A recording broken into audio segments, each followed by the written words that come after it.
Was the next one that was, the question?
True story.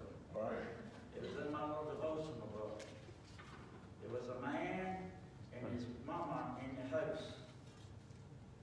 And his son was a pastor, and he was 500 miles away, and she couldn't get to him. He was having heart surgery. And all of her boys served Christ. And her husband was 62 years of marriage, and he passed. And all the phones just stopped ringing. Everything had settled down, and the boy looked over at Mama. She started singing a little song, and he was trying to listen what it was, and that was a song. That break they are. That break they are. Do you know the words to "I Break Thou Art"? I'm gonna wait for you to lead them. Well, brother, I can't do it. I'm not without song. Go on, do it. If you don't mind, I'd like to change that, and maybe we can get the copy of that and sing it. Oh, it ain't in the book? It's not in the book. It is a beautiful song, but maybe we sing for a friend. Oh, yeah, we'll sing it sometime, but yeah, I thought it was in the book. How about what a friend we have in Jesus? Listen, that is just as good. Is it? Yeah, if you got a friend like Jesus, what can you have about him? 355. 355. Thank you, Pastor. I got to tell my little story. You did. And it's a pretty story, and it's very It was. It's It very was. touching. I thought about Justin, you know, not that he's going to have heart surgery. But I thought about it, you know, if he was down, his mama might not be able to get to him, that she would be thinking about it, maybe praying and maybe singing. That's right. All right.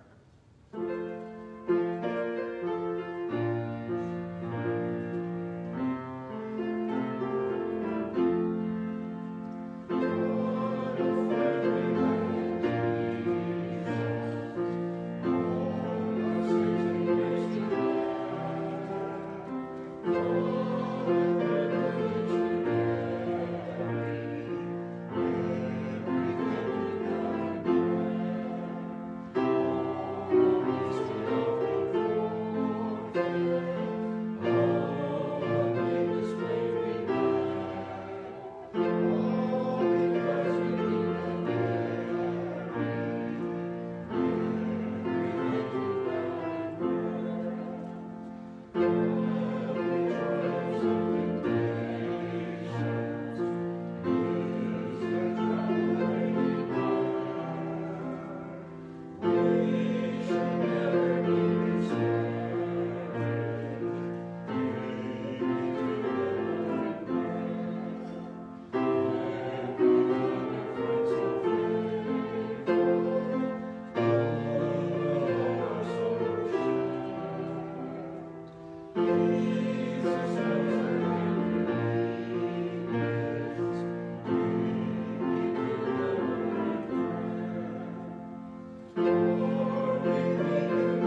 not a problem.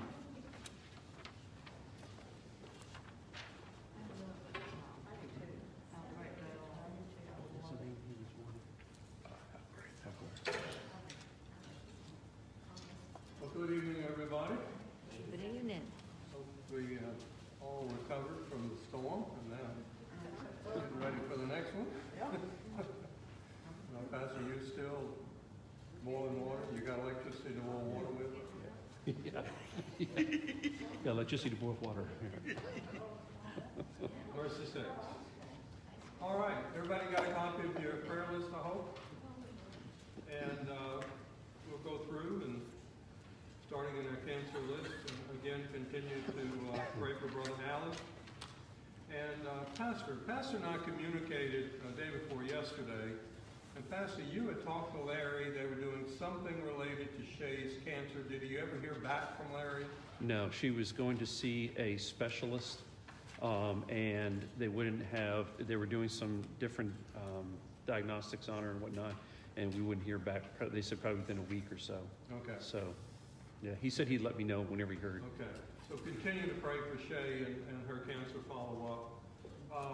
Bill Mitchell, here week before last, we were terribly excited and no infection, and real happy for Bill. And if you take a look at what we have as an update there now, Bill hopes for surgery of vertebrae.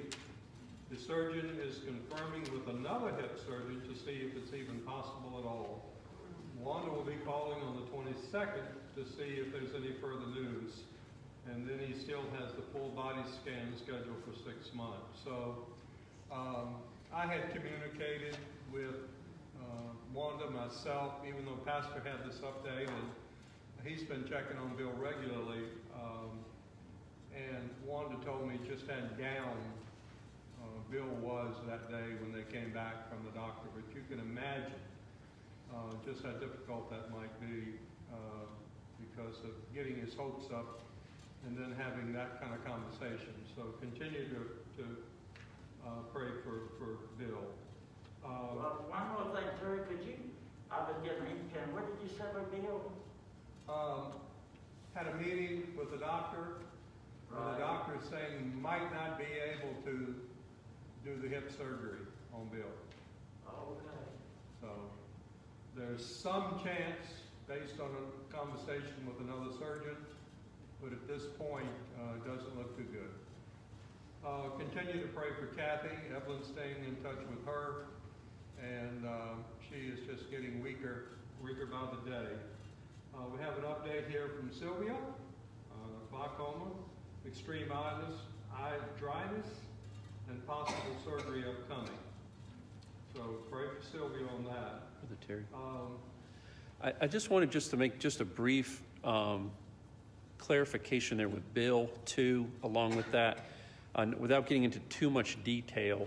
The reason that they are not able to do the surgery is because of some infection that is still there, and some other details that are going on there that the reasoning why they believe that it's not possible. But the main one of the main reasons is because of infection that's still there. So anyway, just wanted to clarify that a little bit more too. Can Bill walk at all? Yeah. I mean, yeah, somewhat. Oh, Yeah. Another thing too, with all of the stuff that Bill has at home with the wheelchair and his special bed and all of the medications and everything, they lost power and had to go to a hotel for about a day.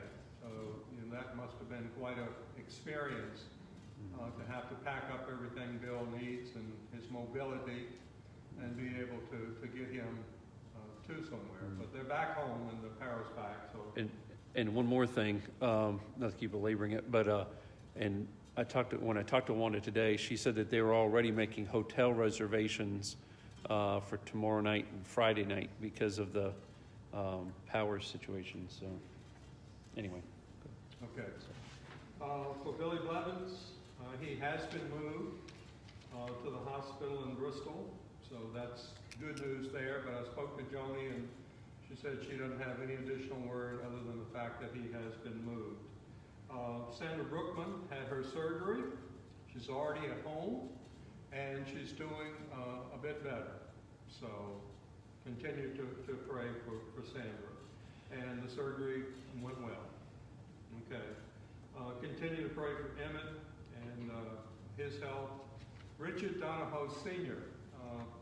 We reached out to Richard because he had another doctor's follow-up on the 15th, which was Monday.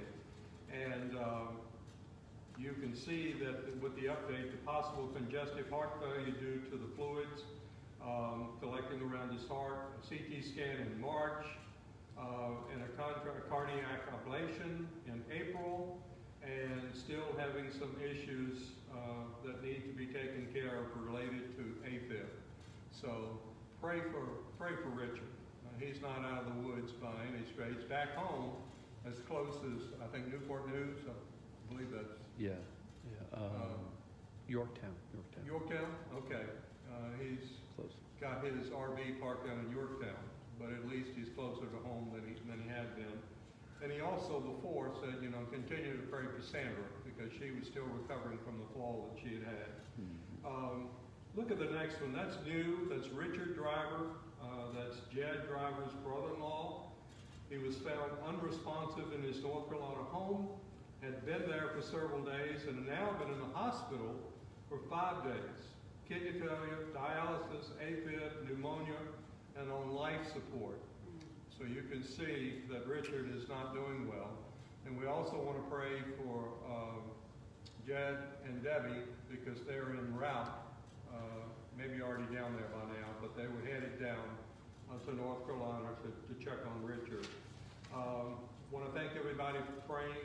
Elizabeth's name is on here that she's doing better, but now Elizabeth Eco and Josiah Eco can come off the prayer list because they both recovered from the COVID. Evelyn, continue to pray for Evelyn. Monday's just around the corner, the 22nd, and she'll be having her rotator cuff surgery, and none too soon because it sure has been bothering her lately. So pray for the surgery and her recovery, if you would.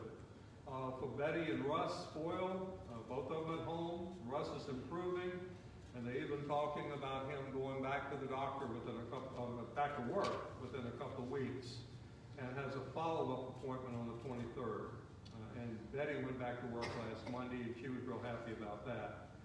Really, the update here is no change with Frank and Shirley. Still the same health conditions for both of them, but continue to pray for them as well. And Phyllis Hatcher, this is Beth Rhodes' mom, is recouping from COVID, and she's doing better.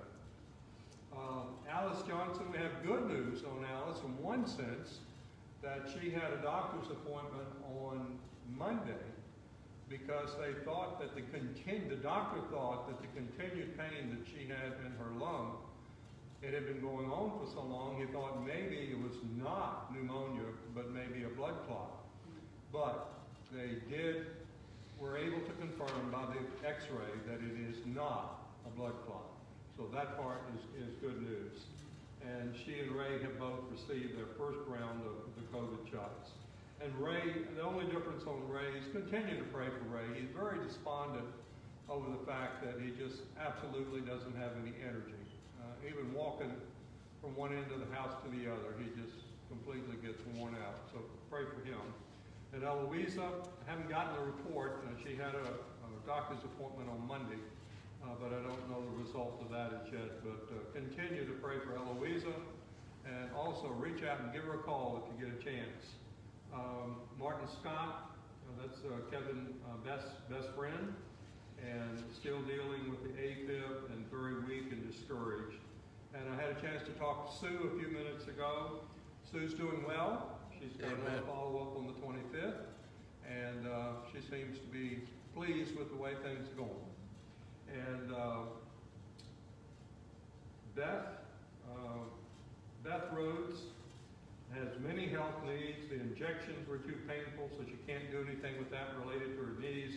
But now she's having stomach issues, and she's waiting for an appointment for an MRI to see what else might be able to be done with her leg and knee because she can't have the injections. And continue to pray for John. Joe Rideout, he's home recouping, and Sue says he's doing just a little bit better as well. I talked to my cousin about Stoney. My cousin is Connie, and her husband is Stoney Stone. And since we met last, we found out that the biopsy did indicate that Stoney has liver and pancreatic cancer. He has to have chemo, and from what I've heard, I really can't, I don't know the specific details, but I had someone tell me that if it was just a little small tumor, they might be able to go in and remove a small tumor. But surgery is not an option, so his only hope at this particular point is chemo. My cousin just said that he is just really lethargic, lying around, no appetite, and still in a great deal of pain. So if you would please continue to pray for Stoney. Kathy Sullivan, her son William, the nephew, has an upcoming cardiologist appointment. Usually have, for Phyllis Tyrrell, the next one on the list, usually have a FaceTime call with her every Tuesday morning. It didn't happen this week. She's having some new medication for some issues, and she was not up to having the call. So while the last few weeks have been giving some pretty good reports on Phyllis that she was doing better, this week is just not the case. So pray for Phyllis as well. My friend Bill West is still doing okay, but pray for him. I just know for sure he's not saved, and very concerned about that. And then under general needs, for Cheryl, I'll continue to pray for her. I haven't gotten any, I did get a Kigner update, but he just said things were going along fine. They were getting the church back together and pulling everything together for the house, for the kids' school. So when I get a chance, I've got really 2 or 3 new updates from missionaries lately, and might be able to work something in and give you an update on Chris along with what's going on with our other missionaries. But also for Corey, continue to pray for her. And the Wynn family, John Wynn, a missionary in the Philippines, lost his dad 2 weeks ago. So continue to pray for them. Each of those with unspoken requests, and that entire list of those for salvation.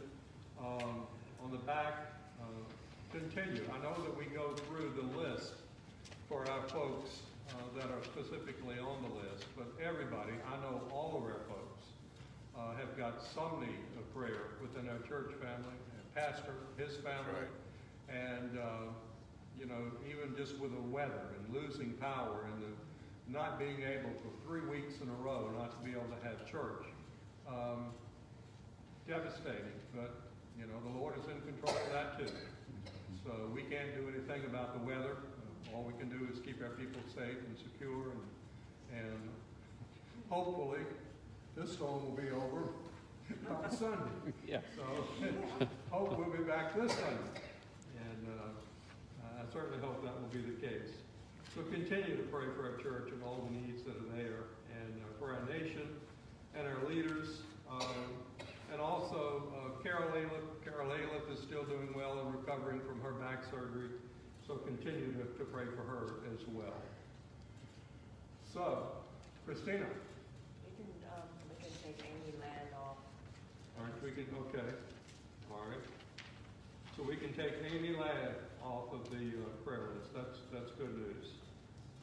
Anybody else? What did I leave out? Any other updates? Buddy? I just got a couple questions for our church. Is Frank out by himself with his wife? You don't know? He and Shirley. When Frank came home out of the nursing home where he was having rehab, Shirley's sister went back to Lynchburg. Oh, okay. So Frank and Shirley are there by themselves. Okay. But I have called and talked to Frank since he's been home, and I've checked with Kathy both, Right. and she said they're doing okay. Right, well, that's a saving thing of it is Kathy's real close to him, Yeah. And she's got Christ.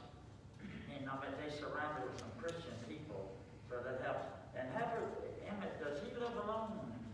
Emmett, Emmett lives by himself on his property. But he has His daughter his is two close by. daughters, and then the two sons watch after him too, so. Oh, okay, so they kind of got a close relationship too. Yeah, that's a blessing, ain't it, to have family members that Yeah. they kind of going through a lot. Hey, Christina, do you have any update on Sandra Brookman? Yes, she's back home. Oh, she's back home? I just did that. Oh, did you? I didn't even hear that at all. Yeah, I noticed you Oh, dozing there for a minute. oh, Sandra had her surgery. She's doing well. She's The at home last already. they took out was it wasn't cancerous. oh. So yeah, she's back home. Is that something? Got That's good. This is the one I missed. I don't know. Maybe I'd go over it again. No, that's good. That's good. Anybody else with any of Justin, that? is your mom and dad doing pretty good? Yeah, we actually had a blessing. The end of last week, she had a spot on her face that needed to be removed, and it was continuing to grow, and so she was a little worried about that. But she got back a report today that actually it was non-cancerous, so that was a blessing. And anyway, so yeah, Amen. they're doing well. We haven't heard about Geraldine, her husband, and Jared. I mean, all of that. Yeah, All those folks doing okay? Yeah, Jerry and Micah, they're doing well. They're snowed in. You can imagine up there. Chicago. Yeah, and then I talked to Jared and where he's at, and actually live this past week, and I was able to chat with him for a little while, and they're doing very well. Pray for them though. They're probably not going to be able to come back home this year again, so you can tell they're discouraged about that. So this will be 2 years in a row they're not going to be able to come back home. So, but anyway, but they're doing well, and with everything they're doing. So Is that the little fella that can play the piano and you didn't know about it? yeah, if we have service, actually he, I'm not going to say too much, but anyway, we're going to play a song on Sunday that he did, and anyway, it's really neat, and it was a blessing. But so anyway, if we're here. Good. Alan, you good? How's Donna doing? How's Donna? I was just wondering, I'm glad you talked to him, Terry. Donna doing okay? Pastor Mom, it's baptism, you're gonna baptize that little boy? Eventually, yeah. Yeah, we're working around everyone's work schedule, and so I'm gonna have to get back with them, because with all the cancellations, I've got kind of off. It's the schedule, but it's every other week. One of the parents there can't or has to work, so I'm gonna have to see if this week will work or if it have to be the following. So anyway, but eventually, yes, we're trying. Did you lose power, Alan? About 3 hours. Oh, 3 hours? Do you have some kind of generator? You don't have a generator? Now, I put out a tremendous amount of body heat. All right, let's pray. Let's pray now. Too much info. Look down on the back about that. Brother Ike, Yes, sir. can you lead us in prayer tonight, please? Certainly. Thank you, Father, for all that you've done, and thank you for answering prayer. We give thanks that the people we prayed for are holding on by faith. And we give thanks that they have asked us to pray for them through you. We ask that you bless each one. Heal their body. Heal their spirit. May that spirit just soar the many blessings that we have, we cannot count. It's like the dew dripping off of leaves, and it just drops, and you can feel the drops of mercy just all around. You can hear it, you can feel it, you can sing it, you can touch it, and we are so thankful for your mercies and for your grace. Mercy drops are falling on our hearts. We give thanks that you are with us. We give thanks that you are present. May you honor us, continue to honor us with your presence and with your guidance. In Jesus' name, amen. Amen. All right, continue to pray for each other for the storm. Yeah, think about Sylvia. Pray for our neighbors. And Yeah, Sylvia too, Terry. Remember her, but she lives alone, and Joni too, I guess, lives alone. So that's, Justin, did you lose power? Did you lose power? No. He has to boil his water though. Yeah. Oh, yeah, well, that's a blessing, man.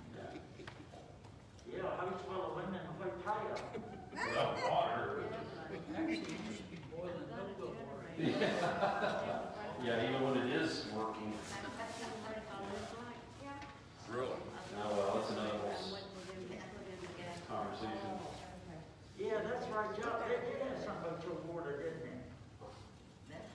Oh, okay. Yeah, then they, anyway, I'll be quiet. I'm not gonna- Anyway, just gonna go into our right. Come on, man, it's getting exciting. All right. It's a blessing, isn't it, brother? Yeah.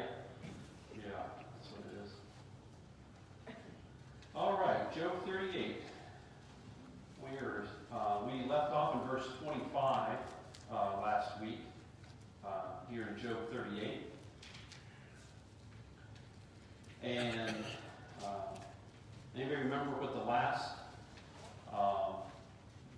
topic that God had brought up that we talked about without looking? What part of his creation? that he- The nature? Yeah, in nature. What item in particular? We've been seeing quite a bit of it lately. Weather? Yes, has to do with the weather. Yeah, Snow. so it counts. Remember snow? Oh, but- The identification of every flake. That's right. We Right. talked about that. Yeah. And, yeah. Actually, I encourage you to do that. We just weren't able to do it tonight. But if you go under Google, look up snowflakes. Actually, I pulled some up and was showing Jennifer the other night, and after our study, and it was almost, it's almost like you're like, that has to be photoshopped or something, but they weren't. They were actually just these magnifications of snowflakes, and it's amazing how just intricate, and just like I think it was Evelyn brought up, just the fact that there's no two snowflakes alike, and that is true, and there's at least some variation to them, and it's amazing just to be able to see God's creation, even in something as minuscule that we look at it like, great, it's snowing again, but something as intricate as that, and as we pointed out there last week, he says there, notice in verse 22 of Job 38, if you're there, he says, have you entered the treasury of snow? And that was one of the last points that we were talking about, how that, and we had made the statement of, or really asking the question, as far as what do we treasure? And you think about the things that we as humans, that we treasure. And we talked about, yet God, it says, have you entered the treasury of snow? That's what he looks at as the most important thing, or one of the most important things to him, or that he treasures. And what a blessing it is to be able to see that. And we made mention there at the very end about how that we can look around at all of creation, as minuscule as it is, or we're going to look at even tonight. You think about it, he's already kind of mentioned it, you think about thunderings and lightnings and all these different happenings and how that God uses those ultimately to get our attention, but everything is to resound to his glory, to bring our attention and our focus back to him. And what a blessing it is as believers to be able to see that. To the unsaved world, those things are just, well, it's just nature, part of the Big Bang. And to us as believers, we realize that everything came from the hand of God's creation. And this is what really he's spelling out to Job, is the realization that all of these things that he's dealing with, that God's dealing with, comes from his own hand. And what a blessing it is to be able to look at these things. So let's pick up here in verse 25. And I think we already covered all of the verses, I'm sorry, not verses, but the points on your outline. Was anybody not here last week to get the blanks in your outline? I think everybody was here, right? Okay. And point number 2 there, under B, if you didn't get that one, it's questions concerning inanimate nature. And we spelled that out literally last week. Okay, so we picking up here in verse 25. Let's go down through. And we're going to basically end the chapter here tonight. So we'll go from 25 down through 41 and finish out the chapter for this evening. Then we'll pick up in chapter 39, Lord willing, next week. So I think so far, by the way, I think we've been pretty good on Wednesday nights. It's been Sundays that have been the killjoys because of weather. But, all right, so beginning verse 25, it says, who has divided a channel? Well, let's back up just a moment. He says in verse 24, by what way is light diffused, or the east wind scattered over the earth? Who has divided a channel for the overflowing water? And notice that who there, of course it's the beginning of a sentence, but it's actually talking about God himself. So it should be capitalized. It says, who has divided a channel for the overflowing water, or a path for the thunderbolt? So we stop there in verse 25 as we begin. And notice a couple different things here to this. And really the title here for verses 25 through 30 go together in this section. And here, do you understand the nature of rain and its effects? And here, in the previous verses, God spoke of his wisdom in the management of snow and hail. That's what we dealt with last week, was talking about snow and hail as far as in his creation. And here he speaks of his way of drainage systems and even a channel for overflowing water. And that's what he's talking about here. And you think about that.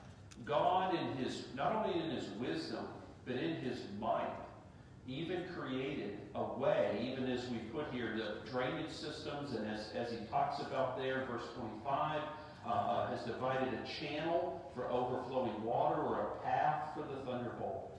And here we see how that, and you think about, like, even in canyons or gullies and the different things that God's created in his creation, they're all there for a purpose.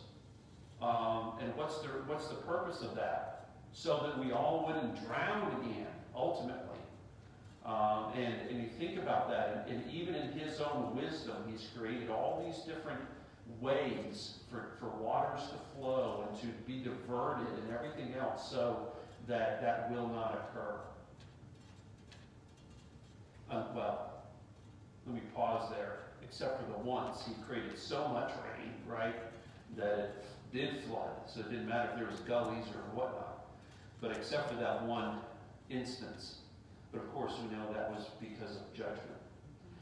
Going into verse 26, he says, so he says, who has divided a channel for the overflowing water, or a path for the thunderbolt? Why? Why is he doing this? He says, to cause it to rain on land. where there is no one, or a wilderness in which there is no man. And so here we're seeing how that even in that, what is the reasoning for him doing this? And we see that in verse 26, to cause it to rain on a land where there is no one. You think about even in different lands, like say over in Israel, they've and that's amazing how the Lord has given even, and we have to say the Lord has given them even wisdom to be able to know that over there in the area where really by and large there should be nothing, it's surrounded by desert, even nations, and yet the Lord has blessed them. And you think about that, and if you go over and look, and I've seen pictures and video of it, and how that they divert water and in different ways, and to be able to furnish the water that's needed to help areas grow, and all these different items. And you think about that as far as that's exactly what God's talking about here. This is why he's created these different avenues, if you will, for land, to be able to even allow for water to drain, to be able to help areas where there wouldn't have been any water otherwise. And this is all from his hand. And notice he says in verse 26, to cause it to rain on a land where there is no one, a wilderness in which there is no man. Also, looking at that with a couple other theologians have pointed out the idea too, that it's also referring to the idea that there's no man that could have ever even, there was no man there in some regions to be able to even dig that out or to carve it out or whatever to make it happen. And so what was the alternative? Or what had really occurred?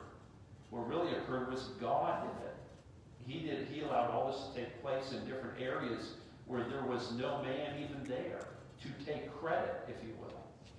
And so he goes on into verse 27, and notice he says here, he says, to satisfy the desolate waste and cause to spring forth the growth of tender grass. And notice again, and let's pause here. What would be the reasoning? What would be the reasoning for all this to occur? What would you say? We hear about this, how that there's, and we're reading this as far as where God has been the one to divert rain, to divert waterways, to be able to get into land where there's no one living there. So it is amazing how he diverts all that and has allowed that for people to be able to thrive. But here he's talking about where no man is living. So what would we say? And here he's talking about growth now that's there. So what would we say would be the reasoning for this ultimately in the end? Would be some different thoughts.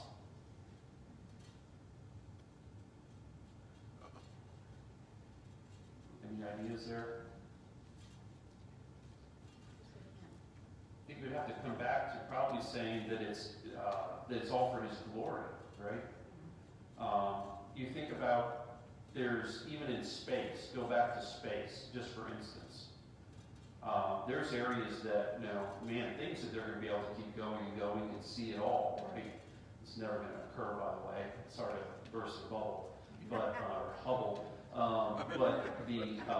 But the idea is that even here, he's talking about areas of land that he's allowed water to be able to get through, to be able to make it to flourish. So what would be the reasoning? And we'd have to ultimately come back and say it's for his glory. He's allowing things to grow there where there was really, by man's estimation, there would be no way for anything to be able to grow or to flourish and to be able to even be seen by any man.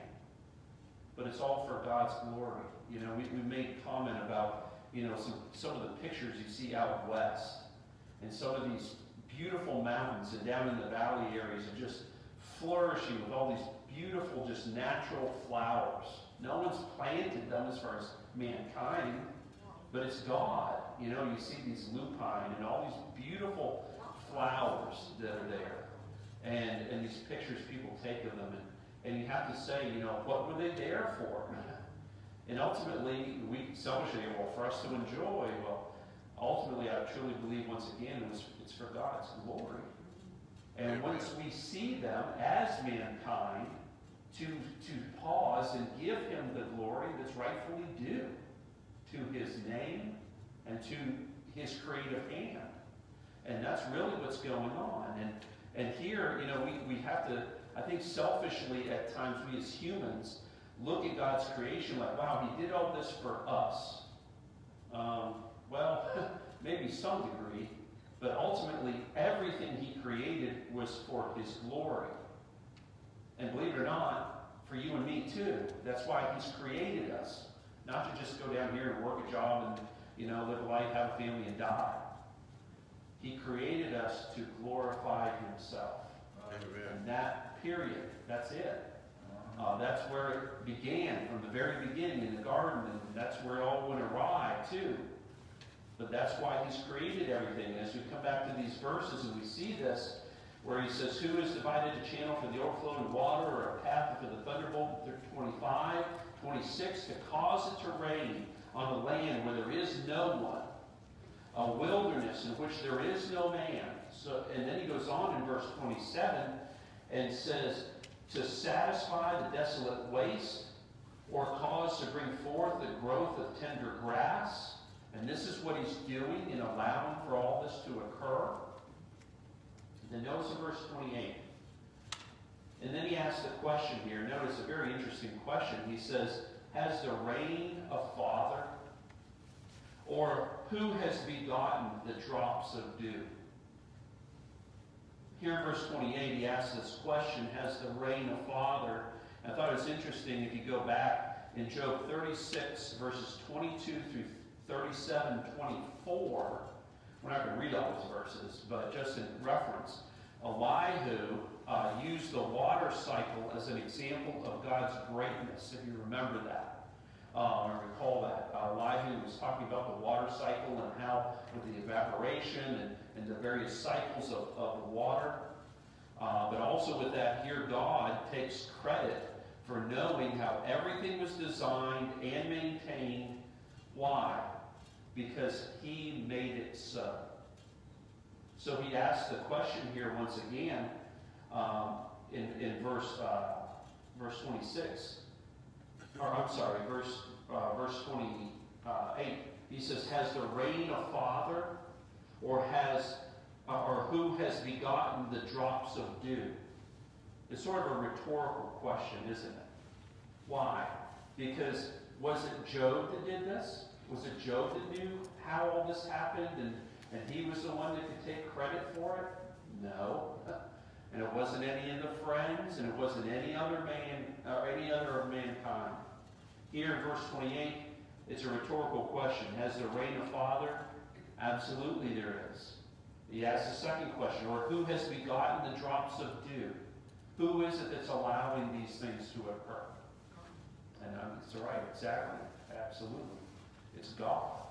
God's the Father. He's the one that allows the rain and the dew to occur.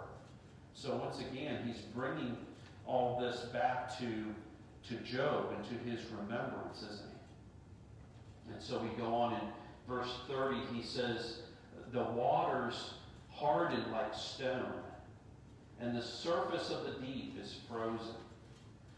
And notice that goes right back to what we've been experiencing, isn't it? Yeah. We see how that the waters freeze over. It's so amazing, isn't it? I mean, I know again, maybe it just seems kind of kiddish, but it's amazing how you watch it. I mean, you can go and put, I was back getting a glass of water this afternoon and got some ice out of the freezer there, and you can put water in the freezer and that water can just freeze over. Again, it seems elementary, but isn't it amazing how that occurs? Yes. And here he's bringing that to our attention once again. How that he says there, verse 28, verse 30, the waters harden like stone, and the surface of the deep is frozen. You go out on some lakes, and you can actually drive vehicles on it. You see them going across them on the snow vehicle, or what are they called? The snow vehicles? Snowmobile. There you go. Snowmobiles. And right across a frozen lake. It's that thick. You know, and you think about that, and who causes all that to happen? It's God. And then you come back to there in verse 31 where he says, and by the way, 31 through 33 is the next section that goes together.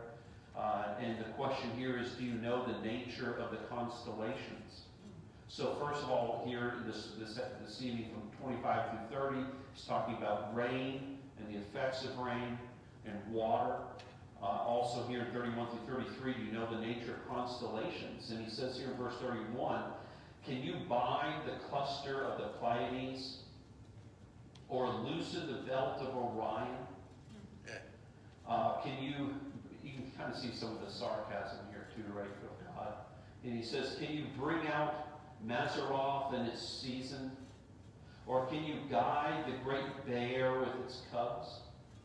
In verse 33, do you know the ordinances of the heavens? Can you set their dominion over the earth?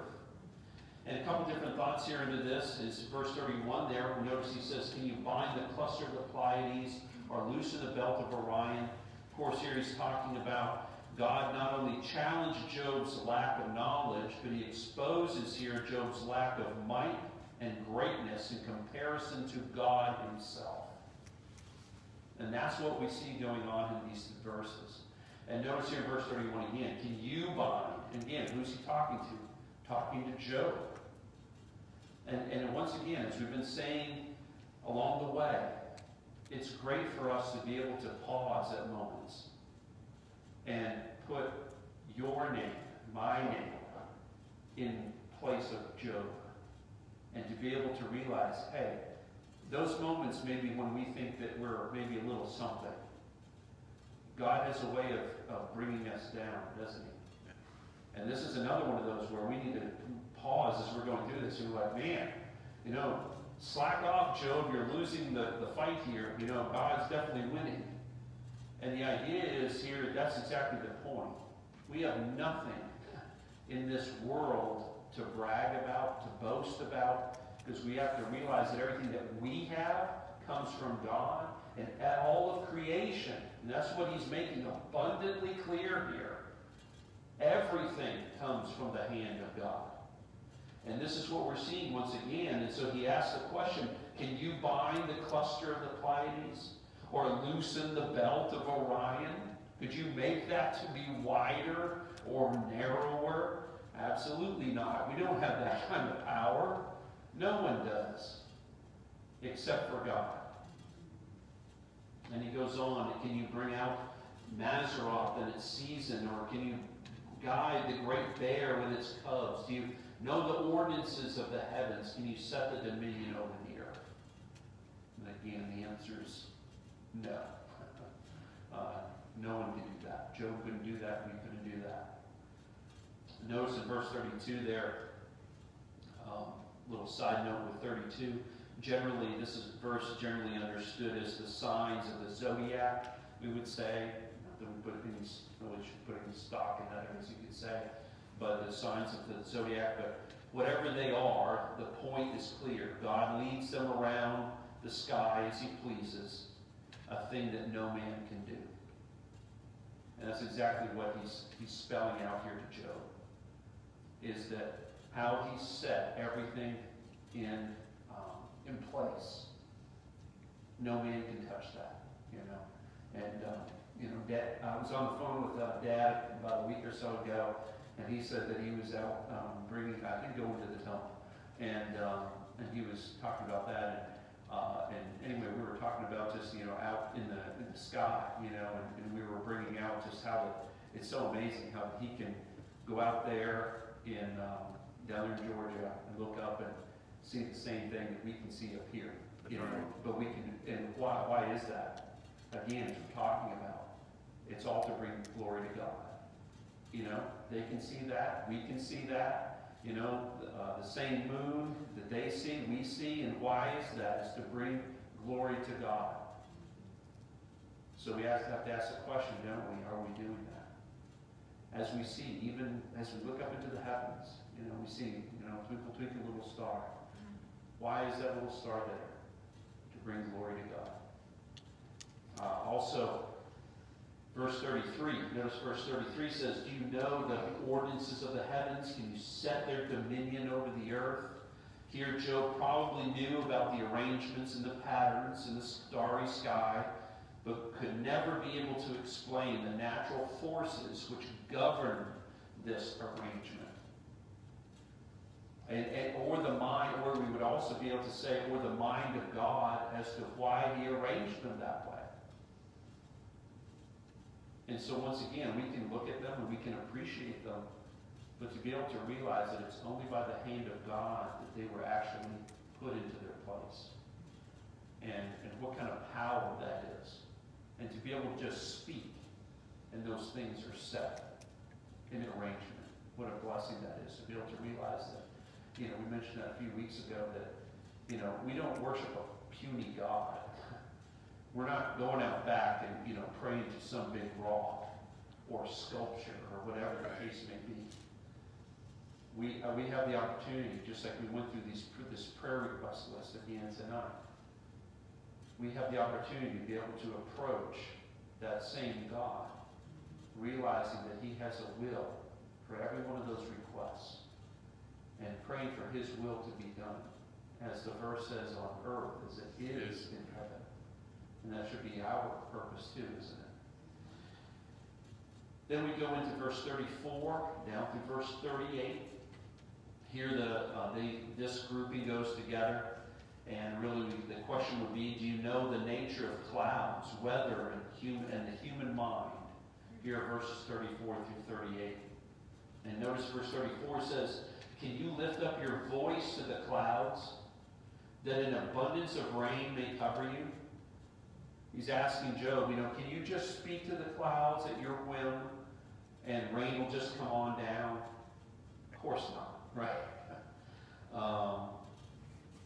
And then it goes on in verse 35, can you send out lightnings, that they may go and say to you, here we are? You know, do you have that power, Job? Do you have that power to say, hey, you know, just go ahead and send forth lightning, and to be able to say, hey, here we are? No, Job doesn't have that power. We don't have that power. Once again, who has that power? God. God alone. And he asks the question now in verse 36. Who has put wisdom in the mind? Here he changes direction, talking about the human mind. He says, who has put wisdom in the mind? Or who has given understanding to the heart? And who's the one that does that? God. You know, you think about that. And, you know, I thought about this too as we're studying this portion. Even, and it shows even the mercy of God. How that it's not just to his people, but to all of mankind, he's given wisdom over the ages.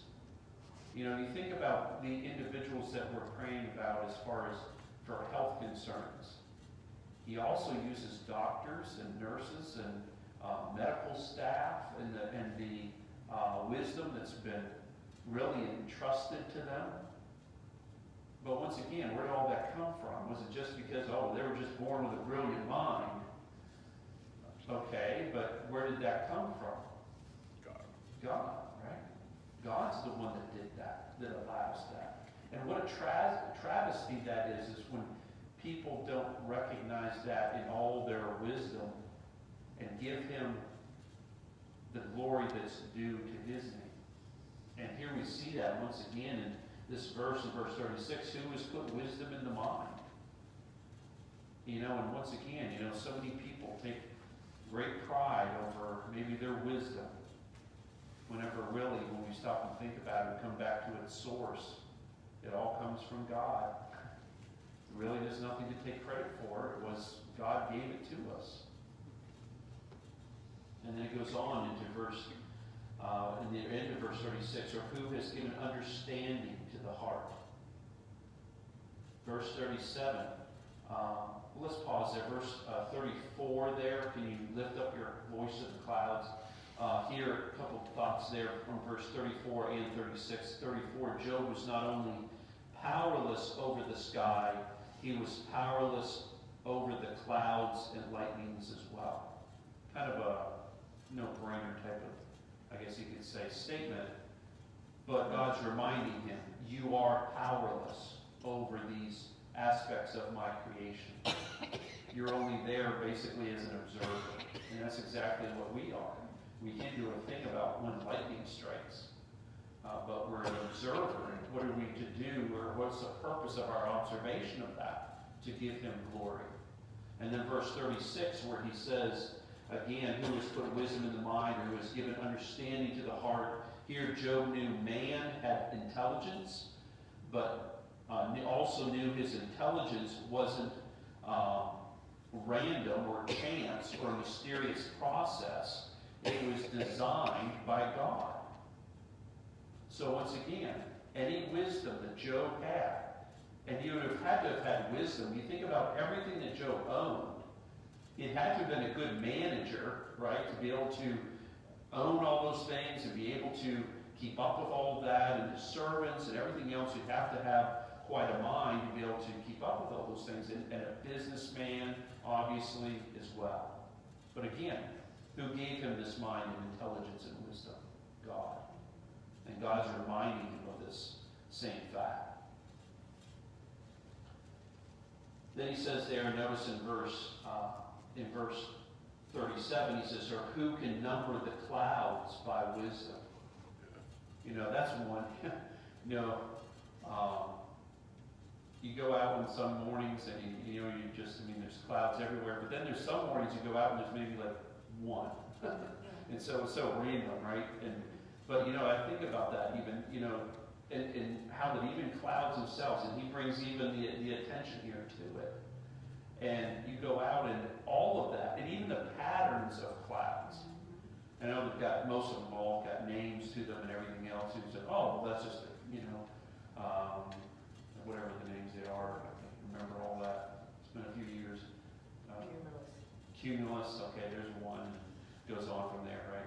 And but you think about all the different patterns of the clouds, and the beauty of it, though, you know, and just how then sometimes you come out there and it just looks like just like a brush stroke just sweeping across. And I think some of the most beautiful views of clouds and sunsets is actually right here on the bridge, coming over there right at dusk, and some beautiful sunsets. The clouds at times with the setting sun hitting those clouds just at the right angles, you know, and you can't help but again think, what artist could ever paint that? Amen. You know, God created it in real time for us to be able to experience and see, and once again give Him the glory. Then we come back down to verse 38, verse 37. Who can number the clouds by wisdom, or who can pour out the bottles of heaven?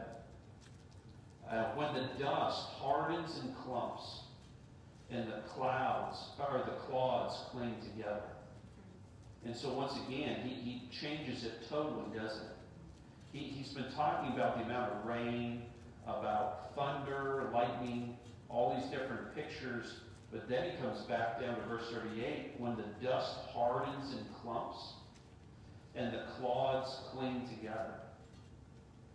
And so once again here, he's talking about how that at times whenever he allows rain to come down and it can get almost too much saturation, but then also we have the picture here of at times where he withholds the rains.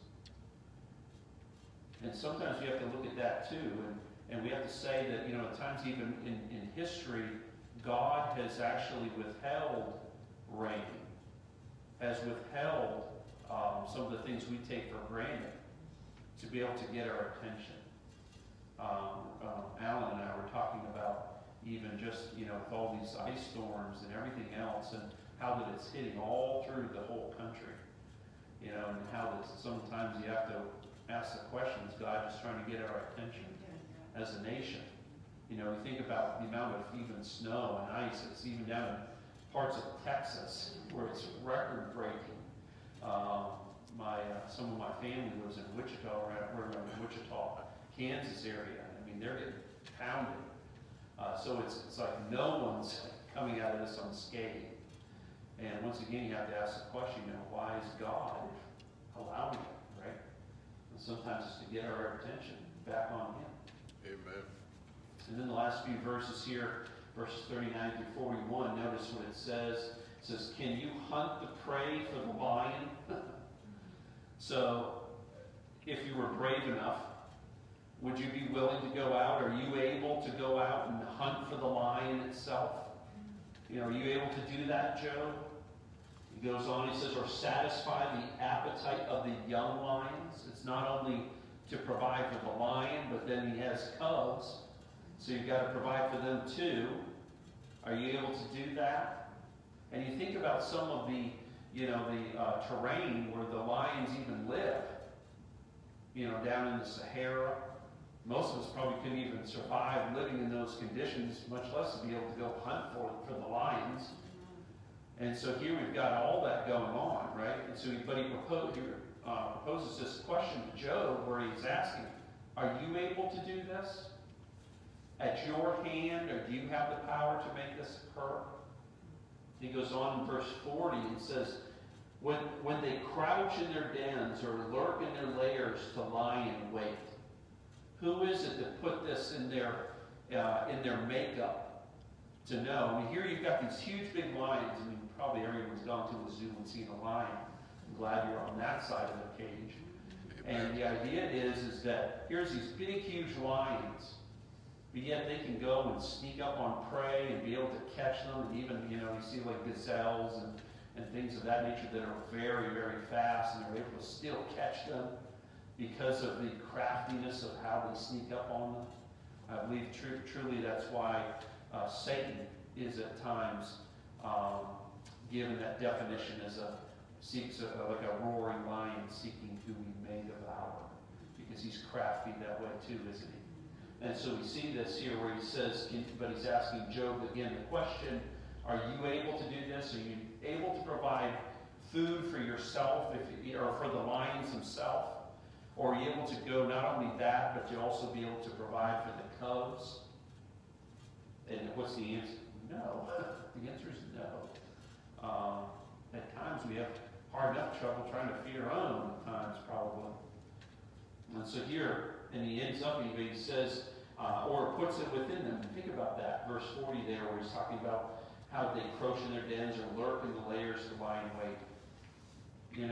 Is that just evolution too? Did they eventually evolve to where, before they weren't able to catch anything, and now the evolution is, gone so far that here now they've finally got the wisdom to catch something?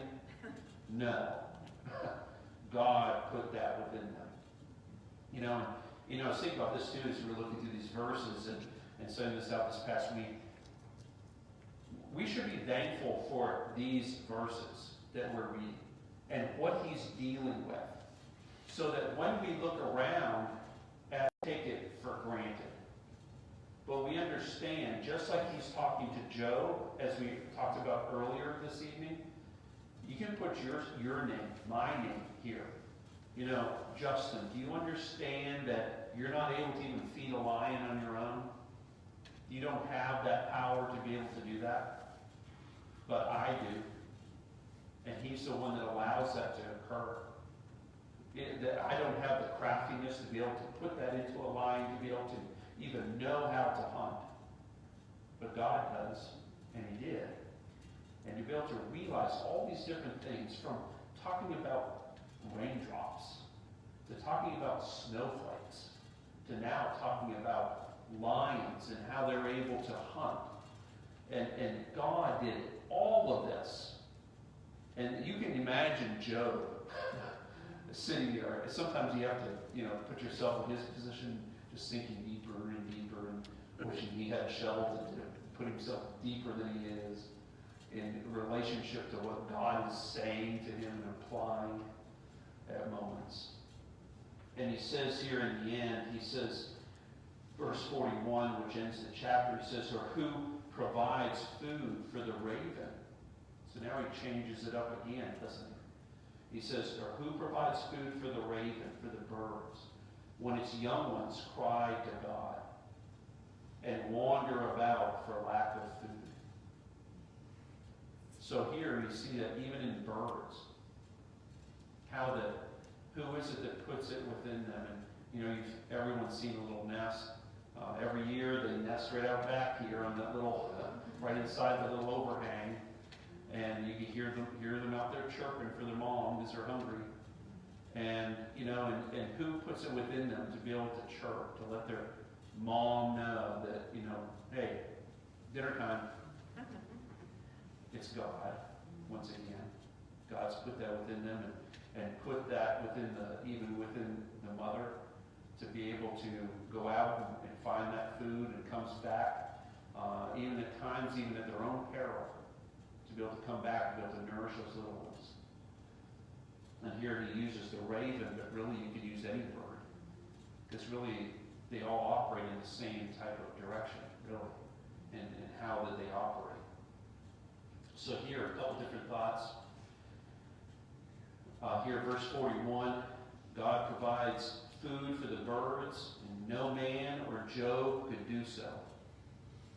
Well, we can. We put out bird feeders.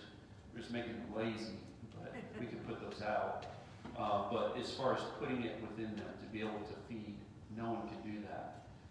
God ends by reminding Job of this distance between himself and Job. And notice there in verse 41, he says, or who provides food for the raven when its young ones cry? To notice, who are they crying to? God. In case you forgot or didn't know or didn't want to say, it's God. And so he says, they cry to God and wander about for lack of food. And you think about that, and then you have to put yourself in our place too. How that God is providing for our every need. Doesn't look like anyone here is going without food. There's some people out there that are. But how that he provides for us. He says in the New Testament, even if he sees each sparrow that falls, how much more is he going to provide for and knows about our every need. And so here we see this in this, even in this text, and how that God is providing. And not only providing, but how that we are to give him glory. And he's also, again, showing not only Job, but each one of us as the readers, that we are insufficient on our own and totally dependent upon our God. And that's really what he's showing and continuing to show Job. But again, we don't need to get so locked in that, God's talking to Job.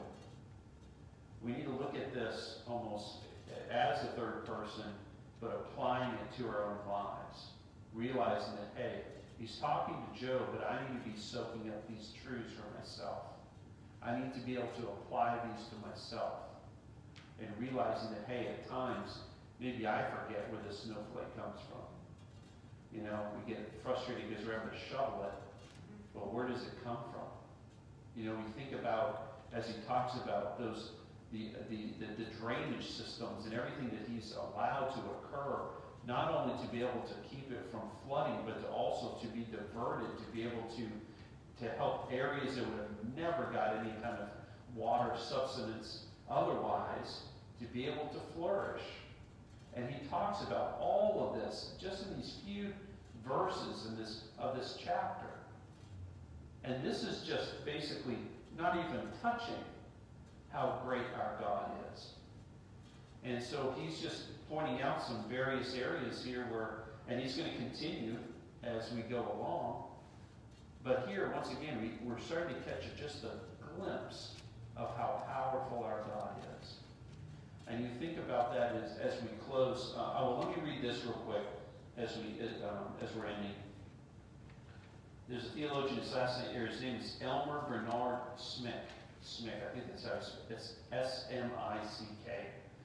And he said this in conclusion of on this chapter of Job. He says this. He says, the choice is somewhat random, as if Yahweh is saying, Here are only a few specimens of all my creatures, great and small, winged and earthbound, wild and tamed, but all are under my care and domination. Isn't that a great statement? That really sums up exactly what God is saying, isn't it? Everything is under his control. And there's not a thing that has escaped his plan. There's not a thing in creation itself, in this universe, that's gone out of whack. And that's a blessing to know, isn't it? And that's something that we need to, as we close, I think, come back to that reality, that as we look around in our world, so many things we look around, it seems so topsy-turvy, isn't it? We think about our nation right now. We think about how things are going in our nation. A lot of things we don't like. We're not going to talk about them all, but things we don't like. And why is that? Why are things seem so topsy-turvy? It's because man is the one that has turned their back on the Creator. We mentioned that last week. All of creation, other than mankind, is doing exactly what it's supposed to be doing, except for mankind and ourselves. And that's because we thought we knew better. And that started all in the garden. And from there, it went downhill, didn't it? But yet we see here how that God is bringing back our attention and focus that, hey, you're not the most important one, Job. And everything, all the wisdom that maybe you thought you had, really you don't have anything. And the wisdom you do have came from me.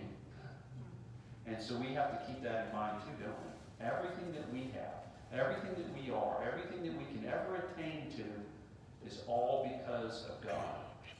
Period. And I think that's something that we probably all need to be reminded of from time to time. So that whenever pride tries to rear its head, how that we need to just say, hey, there's nothing to be prideful over, because everything comes from the hand of God. So, yes? I just thought about something. Like you said, if we just look at it as Job, we missed it all. It's for us. What you said earlier, it's written for us, not just Job, to take it in that we're nothing, without Christ. I mean, but that's what I said. It's this old sinful flesh will make us think we're something. We have to battle it.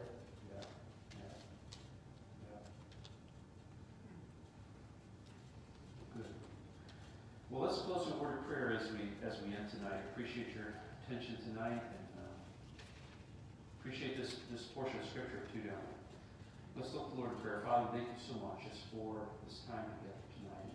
Thank you, Lord Father, for your word and even these truths, and just how that we can look all around us and not only just appreciate your glory, but how that we should be giving you glory for everything that you do in our lives and everything that we see around us. Again, it's there to resound to your glory. Forgive us, dear Father, for the moments when we take everything for granted, how that we fail to give you the glory that you're rightfully due. And I pray, dear Father, that you'd help us to be ever mindful how that even every breath that we take comes from your hand. There's nothing for us to take pride in. We're at best just dust. And we're going to return to that one day, so there's nothing to be prideful over.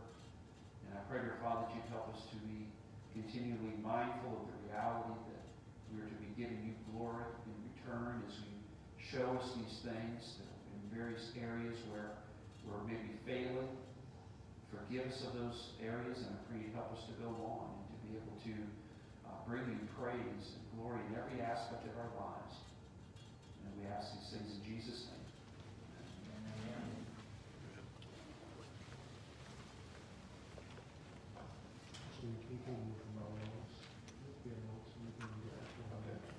Before you all take off, yes, a good reminder. Remember on the 28th, we will be having our business meeting on that Sunday morning, Lord willing, following the morning service. So keep that in mind. And so it'll be on Sunday the 28th. Also with that as well, this is also another reminder We will be having the dinner that we were supposed to have had there on the 14th. We will be having that on the 28th, so keep that in mind. We're going to give two different options.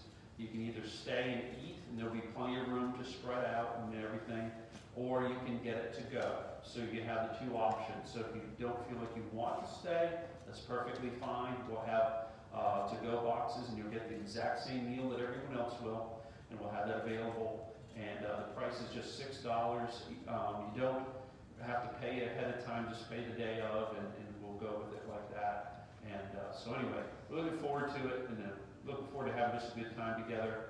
And again, that's all on the 28th, so we'll be able to pack all that in there on that morning. So trust you'll be with us. I think I'm gonna stay over at Sue's husband, my